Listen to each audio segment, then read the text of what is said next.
Hello, everyone, and welcome to Black Nouveau. I'm Earl Arms, and this is our edition for May. If you're thinking about planning some summer day trips for the family, you might want to consider visiting the National Railroad Museum in Green Bay. They have a restored Pullman Porter car with information about America's first black labor union that was also instrumental in the civil rights struggle. James Causey sits down for an extended interview with Milwaukee Public Schools Superintendent Dr. Brenda Casillas, and we'll visit the Boys and Girls Club of Greater Milwaukee's 13th annual College Signing Day. But we begin by welcoming back home one of Milwaukee's most creative and inspiring forces, former Milwaukee and Wisconsin Poet Laureate Dasha Kelly Hamilton. Her latest book, Alignment, brings together the voices of nearly 60 Wisconsin poets, each sharing their story and perspective. And of course, her production of Making Cake, the documentary, was screened at the Milwaukee Film Festival in April, and she performed a production earlier this month at the Marcus Center. Dasha, welcome home. How are you? Wonderful. Thank you. It's good to be here. Good to see you. It's been about, you said it's been about a year since you've been home. What have you been up to in that time? A lot of it has been the re-entry of being home, and it's been glorious. Home has been great in terms of a soft place to land, a fertile place to plant these projects, and so it's always good to be in a good space. Absolutely. So talking about Alignment, that's one of the projects I got to see, and I noticed that, it's the compilation of so many different poets from all around the state. And, thinking about some of the themes, I saw a lot of themes around like water, trauma, going back to I think the story about your brother, or one of the poems, and you mentioned, your brother. Just talk about how stories like that unite people from all around the state, from Milwaukee to, La Crosse, and just those stories bringing people together. It was a really powerful experience for me to put this together, and this was an initiative from my tenure as a state poet laureate. And as a laureate, you put together community experiences that kind of reflect your relationship with the craft. And for me, I've always been a community poet. I've used poetry and poetry events as a way to bring people together, to give platforms to unexpected discussions.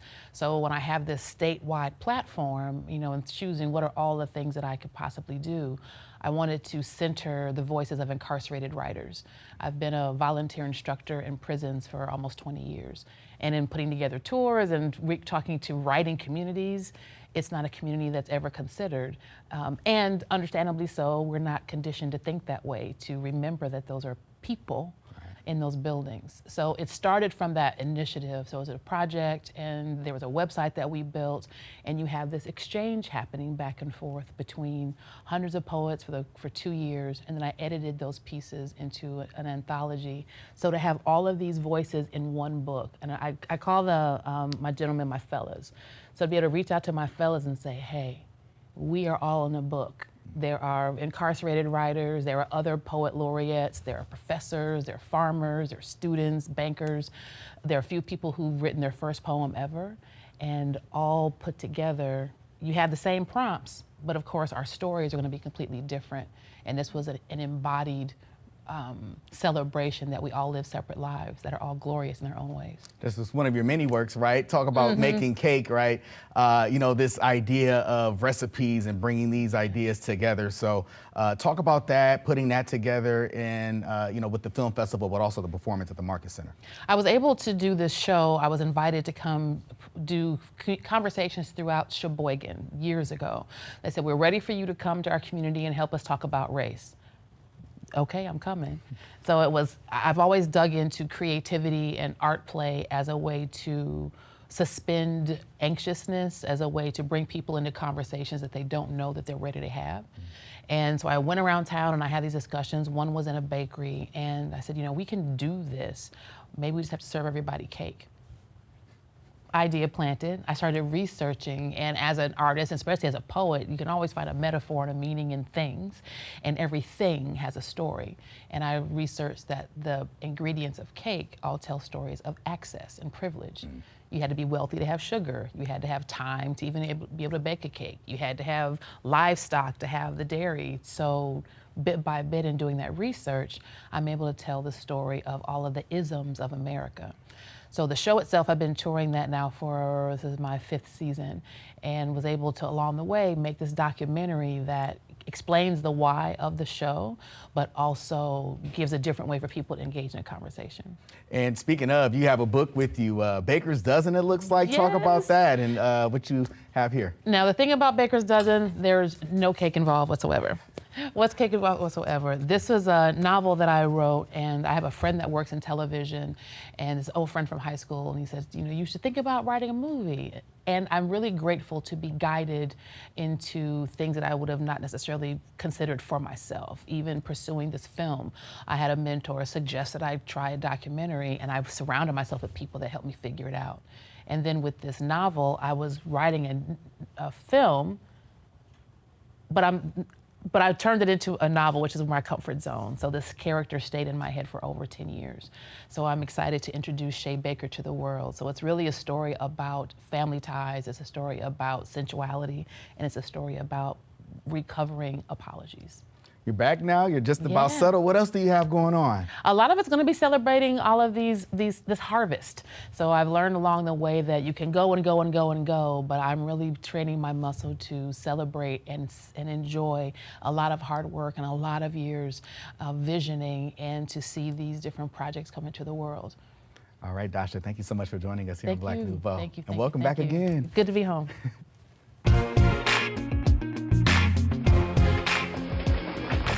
For almost a century, Pullman Porters provided the best in rail travel, service, and luxury. They helped build a black middle class, spread information and culture, and were strong supporters of the civil rights movement. At the end of the Civil War, industrialist and engineer George Pullman hired former slaves to work on his cars as porters. So when Pullman was creating these, and he kind of created this whole empire of not only building the cars, but his whole town where the cars were built in Chicago and all the employees and everyone along the way.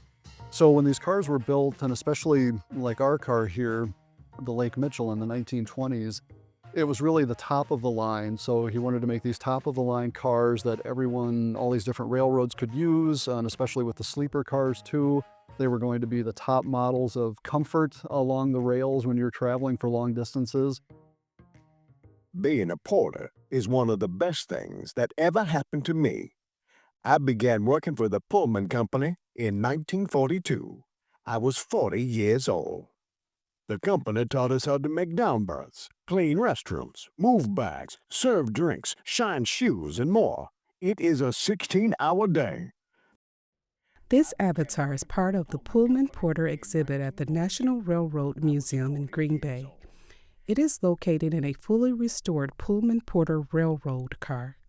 So in the front section here of the car, we have the 10 sections. So you have people sitting down, just their general transportation. And then what happens is these benches will move down. We also have berths that move down. So we have kind of these bunk beds. And then one of the things the porters would do is bring you a table too. So if you wanted a table, they have these movable tables that fit into slots. So you can have a table for easier comfort, or if you have a drink, or if you're reading or writing something. So the seats that we saw in the front, they would convert down, the cushions came off, and it's kind of like a camper, how you'd have those seats come and make a bench. There was another cushion then that would go on top, and then the porters from there would make the bed. And again, they would tuck all the sheets in, wrap the blankets around. All the Pullman cars had a specific Pullman blanket that just the passengers could use. The porters were not allowed to use these blankets. They would have to use something different. It was $1,000 a year when I started, about half a conductor's salary. Tips filled in the gaps. You first got the troop trains, or the nickel plate run. You get less than a nickel in tips. When you have more seniority, you can bump other porters off the good-paying runs between the big cities, Chicago to New Orleans, Los Angeles, New York. Frank Sinatra will give you $100. Rockefeller, a dime. It was still a better job than what you could get elsewhere. And then especially once they started moving into the unions, that really raised the quality as well. You've heard of A. Philip Randolph, right? I have nothing but good to say about him. He did the impossible. He brought respect to the Negro man through wage, condition, and name. I never met the man in person, but a lot of other porters did.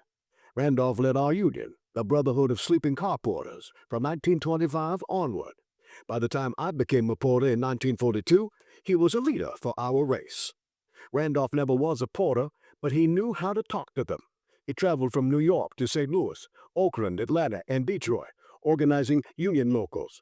The Brotherhood of Sleeping Car Porters really wouldn't have existed without A. Philip Randolph. He, before the union existed, he was the co-editor of a labor rights magazine called The Messenger. And it was a very popular magazine with the Pullman Porters. And through reading this magazine, it gave the Porters this sense of labor identity. And he was asked then to be the president of the union, even though he himself was not a porter. He was asked because he wasn't a porter, so his job wasn't at risk. Randolph understood the link between economic equality and social freedom. In 1941, he threatened a march on Washington to oppose industry discrimination against black workers. Under that pressure, President Roosevelt signed Executive Order 8802, which banned such discrimination as the United States was gearing up for war. And so he led the Brotherhood of Sleeping Car Porters into the success that they found with the Pullman Company in establishing the union and getting recognized for the American Federation of Labor and getting the stipulations and the bargaining power that they required in order to have the successful union that they had until the company disbanded in the 1960s, really. These tracks gave birth to the blues. To the same old place. Sweet home, Chicago. Pullman Porters also contributed to bringing news and culture to new black communities that had been formed in urban areas and other states after the Great Migration. The Pullman Porters were really like the glue or the driving force behind spreading black culture throughout America. It's no secret that a lot of popular music is based off of African slave music. And it is because of the Pullman Porters traveling across the country, visiting a lot of southern Jim Crow South towns, or the black portions of those towns, and experiencing the culture within them, and then taking that and bringing it to wherever they were from, where their families were from. Filmmaker Oscar Micheaux, photographer Gordon Parks, and poet Claude McKay were all Pullman Porters, as were the fathers of Justice Thurgood Marshall, singer Dionne Warwick, and radio host Tom Joyner. The Porters contributed to the building of America's black middle class and were instrumental in America's civil rights struggle. Edie Nixon was a Pullman Porter, a union organizer and the head of the Montgomery chapter of the NAACP in 1955. Edie Nixon was a central figure in the Montgomery bus boycott, as of course was Rosa Parks, she was his secretary actually in Montgomery, and it was through her connections with Edie Nixon and her position as a respected member of the community that she was chosen to be this like martyr figure in not giving up her position on her seat in the bus, which then of course sparked the bus boycott. And it was through Edie Nixon's connections with being a Pullman Porter that he got the organizational know-how and resources in order to make the Montgomery bus boycott as successful as it was. 8 years later, Randolph would lead the Great March on Washington for jobs and freedom and economic equality.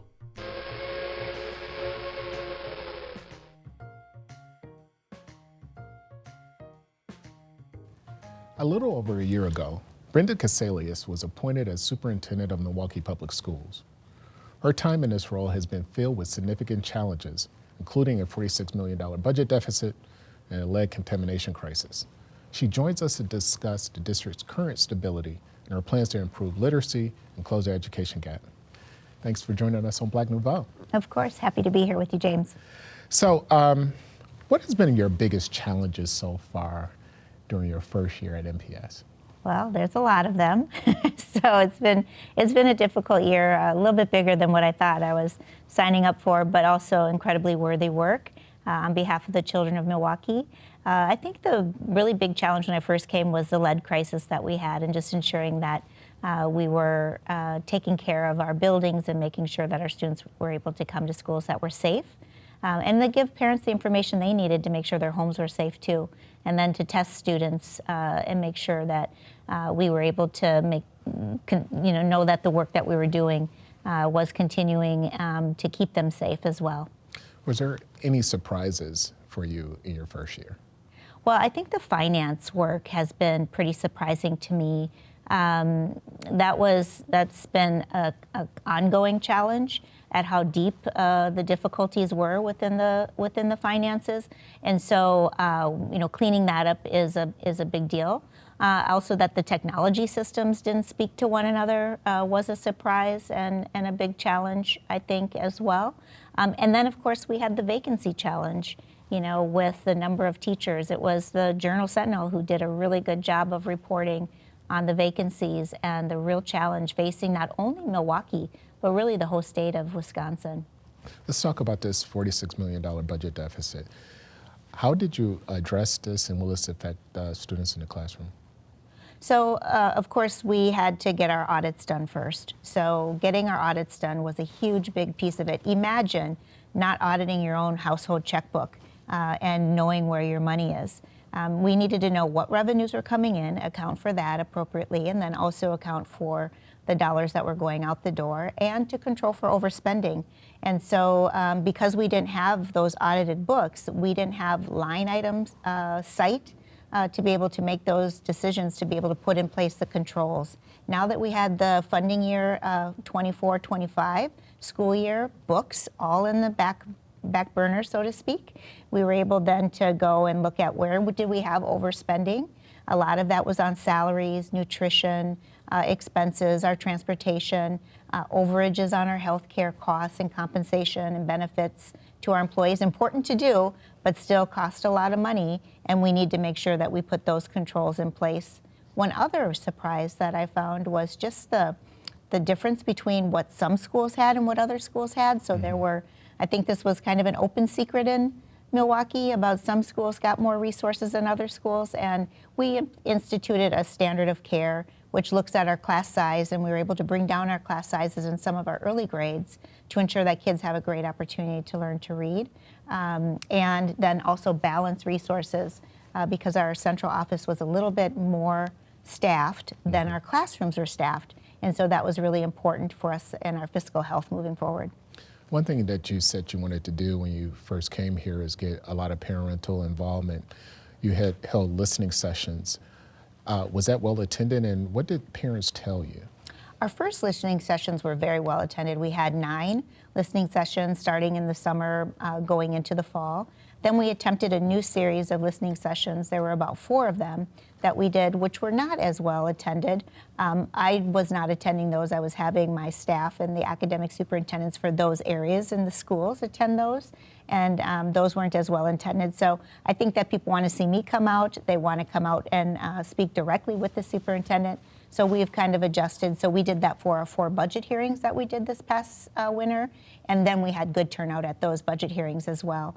So if I show up and I go out, people show up, and so, but I do want to get the community used to my cabinet members coming out and talking with them more regularly too. Enrollment has dropped 30% since I was in school in 1987. That leaves a lot of schools half full. How are you going to address these schools that are half full? Well, prior to my arrival, the district had already started to tackle this problem with enlisting with a contractor and having them come in and work with the community. And they had an advisory group that looked at the utilization. They walked all of our buildings and gave us some really good data about the utilization rate and how many students are in the school, what the cost and the ages of the school, what the deferred maintenance was, and really what your return on investment was for keeping that school open. And they came with a list, a pretty large list of schools. I think it's somewhere between 10 and 17 schools where they were looking to close them or merge them. And but most of them were in the Black community. And I knew that when I looked at the advisory, the Black community wasn't represented on that advisory in a way that I felt was enough for us to bring forward a recommendation. They also brought forward then later, after bringing some of their initial recommendations and getting some of that feedback, some investments that you could do. You could do an investment strategy. So I chose to bring that forward, and we have 4 schools in the 53206 neighborhood where we are making some major investments, about $20 million worth of investments, hoping that we can get out there, talk to the community, and they'll send their kids to these new schools, or these schools that are newly renovated and also have additional staffing in them. Right. In April of 2024, voters approved a $252 million budget for MPS. How was that money spent? And in hindsight, was that enough? So they spend that money on art, music, and PE for the operating cost to buy art teachers, music teachers, PE teachers. And that money is used, and we have also used that this coming year as well. So we added about 7 additional teachers overall across the district for the upcoming budget because it is important. It gives groundedness and connectedness for students. It helps celebrate culture. It builds good school climate and good school spirit and connectedness and peer relationships and adult to student relationships, brings the community into the school, vibrancy. And so those are just wonderful ways to give back, and I'm so grateful. I never miss an opportunity to thank all of our Milwaukee residents for their generosity in supporting the school district. Was it enough? I think at the time, yes, because we had the ESSER funding coming into the district. I wasn't here then, of course, but they had additional revenue coming in because of COVID during that time. And so that buoyed the district a little bit at times when the state wasn't giving additional aid to the school district.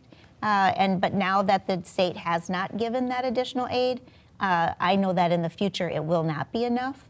And that's the hard conversation I have to have with the community. Also, because of the lead expenses, it cost us $43 million to do the lead expenses. We literally painted about 3,500 schools, 3,500 houses in equation to what we had to do in those 50 schools in terms of square footage and what we were trying to paint to encapsulate the lead within the schools. So that was a huge expense. And so with our buildings about 85 years in age, I think that there are 2 things that the community is going to have to wrestle with. One is dealing with the life expectancy of our buildings, which is running out, and the fact that we have operating expenses where the state funding is not keeping up with the inflationary increases that are happening within our schools. Gotcha. We're going to continue this conversation online where we will talk about compensating students for perfect attendance.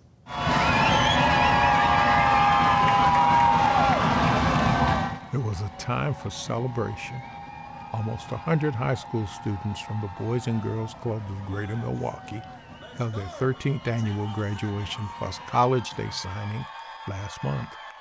They received almost $13 million in scholarships. It is a unique service offering mentorship, academic guidance, and life skills coaching to help students gain the tools they need to access college opportunities and become successful in adult life. Graduation Plus is a to and through college program at the Boys and Girls Clubs of Greater Milwaukee. Since 2008, we have served majority first-generation low-income students in our program. Since our program's inception, we have graduated nearly 900 scholars from the program, or have helped 900 scholars. We have a student debt rate of 96%, which means that 96% of our scholars go on to college and finish with under $20,000 in debt within a 4-year period or completely debt-free. And we provide complete wraparound support services. Students enter the program at 9th grade, and we support them all the way until they walk across the stage in college, no matter where they go. Signing with Fayetteville State University, Layla Duncan. I've been looking forward to this moment since I went to a college signing day when I was in 5th grade, so it's a really good moment for me. I want to major in psychology because I really care about people and I want to help people, so I feel like psychology is the best way to do that. And in my career, I want to be a sports psychologist so that I can help athletes get through any mental challenges that may be inhibiting or impacting their performance. I chose Fayetteville State University because I like it in North Carolina, so It'll be really nice there, and also they have a good path to being a sports psychologist. They have courses in sports psychology that will prepare me for my career. I received a $1,000 HBCU Bucks scholarship, and I received the $20,000 Donald Driver scholarships. When it comes to college selection, we are very deliberate about teaching our families and students college fit, not just fit because you want to be there, but financial fit. We are not in the business of encouraging students to leave Wisconsin to go into debt. Our tagline is there's too much free money out there to go into debt over college. So our students, we dominate in Wisconsin because of some of those last dollar scholarships, because of some of those partnerships that happen with the universities here. And for our out-of-state students, we make sure that they understand that before you sign that dotted line, you have a 4-year funding plan that tells you how much this is going to cost you at the end of your 4 years. Signing with the University of Alabama at Birmingham, Alexander Egerson. A number of students will be going out of state for college, but many will be staying in Wisconsin to further their education as well. The following scholars will be signing with University of Wisconsin-Madison, University of Wisconsin-Whitewater, Alverno College, Milwaukee Area Technical College, Marquette University, Aaron Calvert. If you had told me when I first joined Grad Plus that I would be chosen to speak at our college signing day and that the experience would have been what it was, I probably would have looked at you like you were insane. Not long ago, I was shy, scared to step up, and doubtful of my own abilities. Even if I did believe I could stand up here, I probably would have said, that's too much work, and let someone else do it for me. Ultimately, my career goal right now is to become an airline pilot, but I'm majoring in finance at Marquette. One, so that opens up more opportunities for me to expand my portfolio and get involved in different things. And it also allows me to go to Marquette and stay involved in the community of Milwaukee, which I'm so passionate about. I really think there's a lot here that people don't understand about the city. I think there's a lot of room to grow, but there's also a lot of opportunity here. So I want to stay as involved as I can. Scholars, please proceed to your futures.